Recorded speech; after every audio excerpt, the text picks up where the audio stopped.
दोस्तों वैसे तो मार्वल सिनेमैटिक यूनिवर्स में स्ट्रॉन्गेस्ट कैरेक्टर्स की लिस्ट तो चेंज होती रहती है टाइम टू टाइम। जैसे हम लोग आगे बढ़ते हैं फेज 1, 2, 3 से, उस हिसाब से नए कैरेक्टर्स आते हैं। उनकी पावर्स पुराने कैरेक्टर्स और ज़्यादा होती है और कुछ का पोटेंशियल और ज़्यादा बढ़ जाता है। तो आज के इस वीडियो में हम लोग जानेंगे कि करंटली इस सिनेरियो में सबसे पावरफुल कैरेक्टर कौन है जो कि नंबर 1 पे है, और यहाँ पे बाकी कैरेक्टर्स की पोटेंशियल कैसे बढ़ सकती है।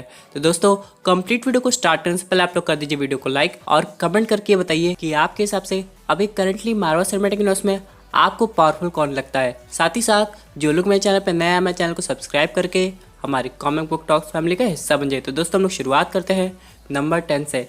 यहाँ पे आता है दोस्तों आयरन मैन। अब बहुत से लोग काफ़ी गुस्सा हो गए होंगे कि आयरन मैन को एकदम आखिरी में क्यों रखा। तो दोस्तों इसके पीछे कई रीज़न है जो अभी मैं बता रहा हूँ।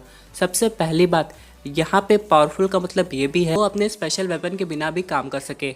जैसे कि अगर आप लोग थॉर से म्योनिर और स्टॉर्म ब्रेकर दोनों ले लीजिए तब भी वो पावरफुल रह जाता है।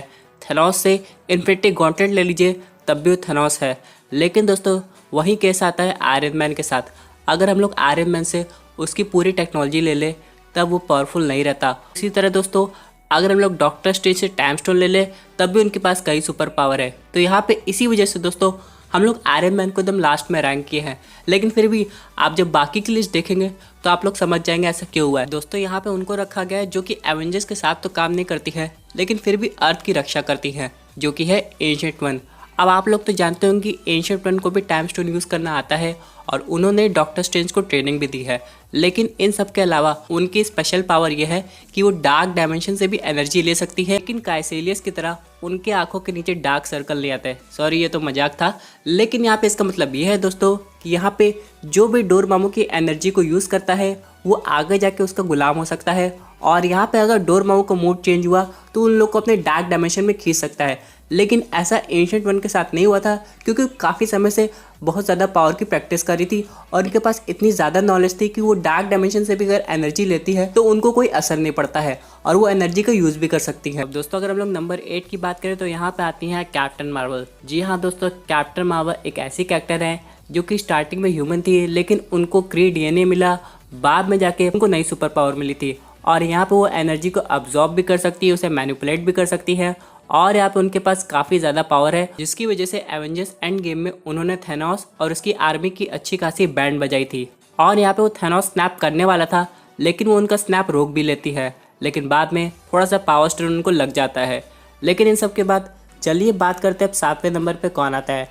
तो यहाँ पे आते हैं ऑल फादर ओडिन। इनके बारे में कहा यह जाता है कि थेनोस उस समय इनके इलाके से कोई भी इन्फिनिटी स्टोन नहीं ले पाया था क्योंकि वो जिंदा थे, यानी थेनोस इनसे डरता था। दोस्तों कभी ना कभी ओडिन स्लीप इनकी डीमेरिट बन जाती है, लेकिन जब ये पूरी तरह जगे होते हैं और इनके पास ओडिन फोर्स आती है तो इनके सामने कोई नहीं टिक सकता है। और यहाँ पे यही नहीं, इनके पास तो बहुत सी पावर है जो कि हम लोग को बताई भी गई है।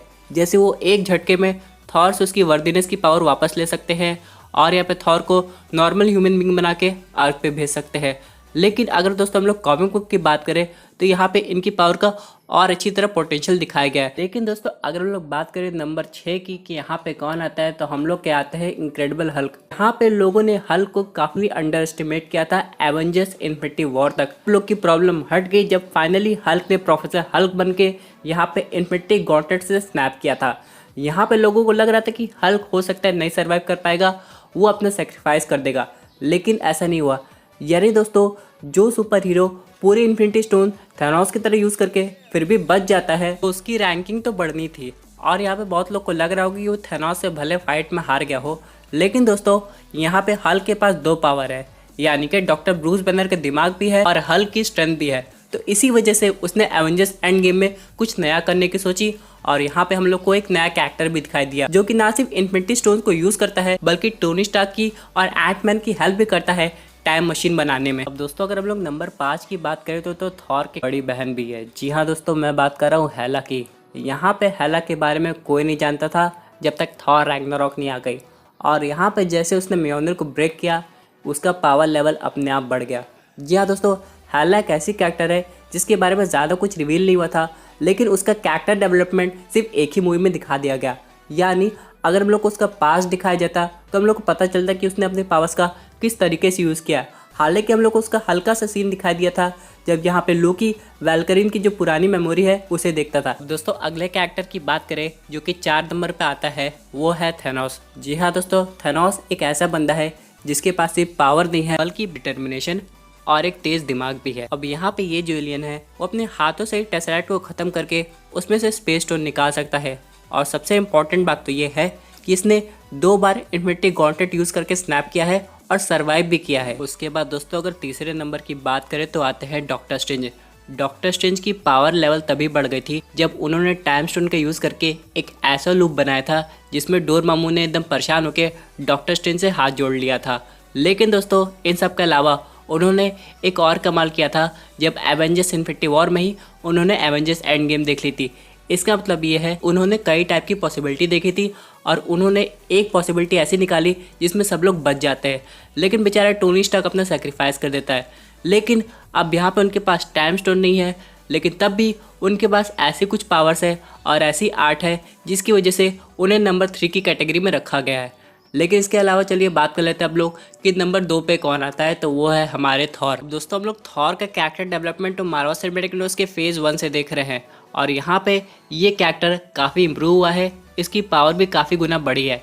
यहाँ पे पहले लगता था कि थॉर अपने म्योनर के साथ ही काम कर सकता है, उसके बाद यहाँ पे जैसे उसका म्योनर चला गया हम लोग को थॉर रैग्नारॉक में पता चला कि म्योनर के भी थॉर काफ़ी पावरफुल है। उसके बाद दोस्तों हम लोग एवेंजर्स एंड गेम में थॉर को म्योनर और स्टॉर्म ब्रेकर के साथ एक साथ देखते थे थेनोस की आर्मी से फाइट करते हुए। और यही नहीं दोस्तों, सबसे एपिक मोमेंट तब था जब एवेंजर्स इन्फिनिटी वॉर में थॉर ने स्टॉर्म ब्रेकर को थेनोस के सीने में चला दिया था।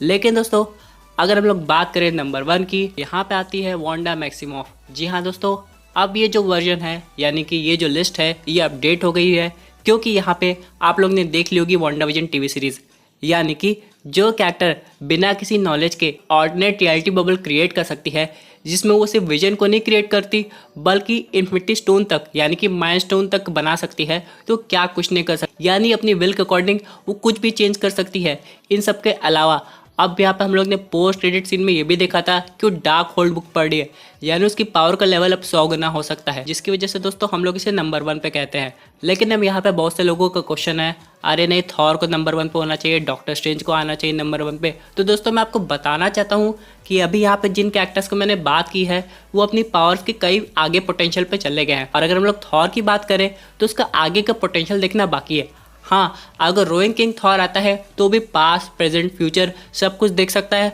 अपने अकॉर्डिंग चेंज भी कर सकता है, लेकिन अभी वो ऐसा बना नहीं है। हो सकता है थॉर लव एंड थंडर के बाद हम लोग को थॉर का कोई ऐसा वर्जन दिखाई दे जिसकी रैंकिंग नंबर 1 चली जाए, यानी वो वांडा मैक्सिमोफ से भी पावरफुल हो जाए। लेकिन अगर हम लोग करंट लिस्ट की बात करें तो ये कुछ ऐसी ही है। तो दोस्तों ये थी एक अमेजिंग अपडेट जो कि रिलेटेड थी इन कैरेक्टर्स से। आई होप आपको ये वीडियो पसंद आई होगी। वैसे आपके क्या व्यूज़ इस पर्टिकुलर टॉपिक पे अपने व्यूज़ जरूर कमेंट कीजिए। दोस्तों अगर आप ऐसे unique super hero content enjoy करना चाहते हैं तो हमारे चैनल को सब्सक्राइब करके हमारी सुपर हीरो फैमिली का हिस्सा बन जाएगा।